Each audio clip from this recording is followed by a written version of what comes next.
Mr. Hartwell was standing by the window, apparently looking across to the still countrified churchyard of St. Dunstan's, but he turned as Mrs. Barnes and Caroline entered and advanced to meet them, speaking in a pleasant tone, despite the forbidding glower on the elder lady's face. "Good morning, ma'am. It's most kind of you to receive me."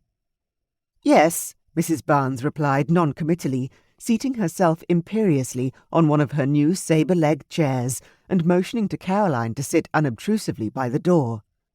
"What do you want?" Caroline was puzzled.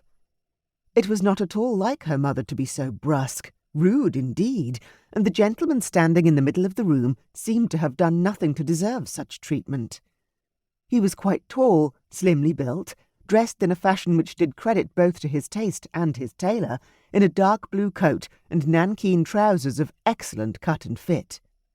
His linen was pristinely clean and well starched, his brown hair well cut and brushed, and the only fault she herself could see in him was a somewhat arrogant tilt to his head and a touch of hauteur about his features, which were otherwise reasonably handsome. She awaited his reply with interest. "First, to make my apologies for not making contact with you much earlier," he replied equably, "but I was not even aware of your existence until a few days ago." Mrs. Barnes made no reply, and looked, if anything, more hostile.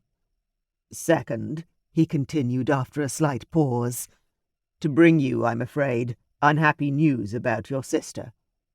"If you mean Maria Hartwell," Mrs. Barnes replied, "you must understand that she disowned me more than 20 years ago.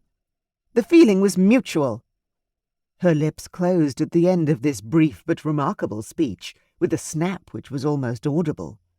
"So I collect from the information concerning you, which I received at the end of last week." Mr. Hartwell seemed, on the whole, unperturbed by her hostility, but he abandoned his somewhat tentative approach and went on in a brisk and businesslike fashion. "Your sister, ma'am, is my father's second wife and my stepmother. She and my father took advantage of the Peace of Amiens in '02 to travel to France, leaving my elder half-sister in the care of her godmother, Lady Staveley, and taking their younger daughter with them. Unfortunately, they were still in France when hostilities were resumed the following year, and have been prisoners ever since." There was a brief pause, and then Mrs. Barnes said coldly, "How unfortunate for Lord Hartwell and the child! I am very sorry to hear of this, for I pity anyone put into the power of Bonaparte for 6 years. "And your sister, ma'am?" "Your stepmother is well able to take care of herself.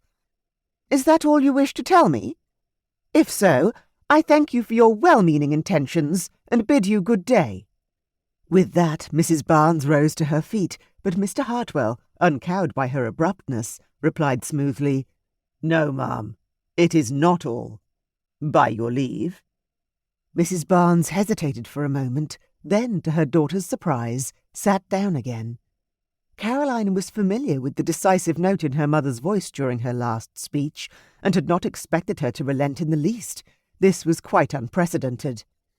In fact, the whole episode was amazing, for, until this morning, Caroline had been quite unaware that her mother even had a sister, let alone one married to a lord, a baron presumably, as the son was a plain mister. "As you wish," Mrs. Barnes said, still sounding disagreeable. "I am very concerned about Julia, my half-sister, your niece, ma'am.